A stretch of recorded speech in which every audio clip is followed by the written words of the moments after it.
क्या आप जानते हैं, सत्ता में बैठे नेताओं के बच्चों की बात करें तो विदेशी विश्वविद्यालय में पढ़ाई करना, आलीशान जिंदगी जीना बेहद आम बात हो गई है। सबसे पहले बात विदेश मंत्री के पुत्र ध्रुव की। ये यूएसए में ORF के डायरेक्टर हैं। इनका काम है भारत और अमेरिका के रिश्तों में सुधार करना। यानी कि ORF रिसर्च फाउंडेशन अमेरिका से क्या थॉट लेगा या अमेरिका से क्या थॉट ORF तक आएगी। ORF बोले तो रिलायंस का ऑफिस अमेरिका में, उसे हेड कर रहे हैं हमारे विदेश मंत्री के सुपुत्र। आप क्रोनोलॉजी समझ लीजिए। रिश्ते तो सुधरे नहीं, उल्टा भारतीयों को टैरिफ का बोझ झेलना पड़ा।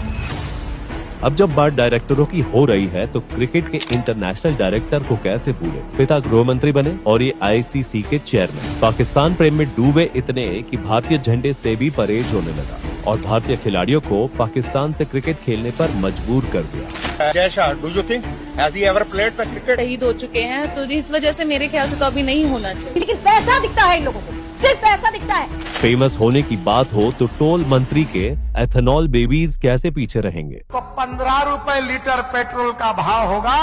आम जनता को पेट्रोल 15 रुपए में तो नहीं मिला, मगर इनकी कंपनियों का शेयर साल में 1000% चढ़ गया। 2016 में नितिन गडकरी जी के बेटे सारंग गडकरी, दूसरे बेटे निखिल गडकरी TIAN एग्रो नाम की एथेनॉल ब्लेंडिंग कंपनी में MD बनते हैं। एक साल बाद नितिन गडकरी जी पार्लियामेंट के अंदर E20 यानी कि पेट्रोल के अंदर 20% एथेनॉल मिलाने के कानून को लागू करते हैं। लिस्ट लंबी है। धर्मेंद्र प्रधान का बेटा हो, निर्मला सीतारमन की बेटी, राजनाथ सिंह का बेटा या पीयूष गोयल की बेटी, सब विदेशों में पढ़े और आलीशान जिंदगी जी रहे हैं। दूसरी ओर भारत में सरकारी स्कूल कॉलेज के हालात आपके सामने हैं। युवा पेपर लीक से परेशान है और उनकी आवाज लाठियों से दबा दी जाती है।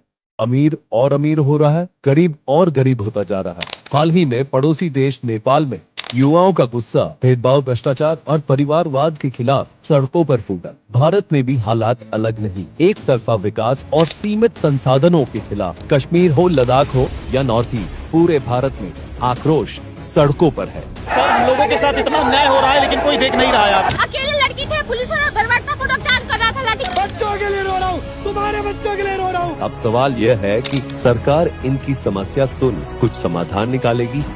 कुछ गलत नहीं मांग रहे तुम लोग, इसे समझ में नहीं आ रहा क्योंकि उन लोग का बेटा कैम्ब्रिज ऑक्सफोर्ड में पढ़ रहा है। हम लोग को बड़ा यूनिवर्सिटी में भी एडमिशन नहीं होता, दिल्ली यूनिवर्सिटी JNU में भी एडमिशन नहीं होता। या हर बार की तरह इनकी आवाज भी लाठियों और गोलियों से दबा देगी।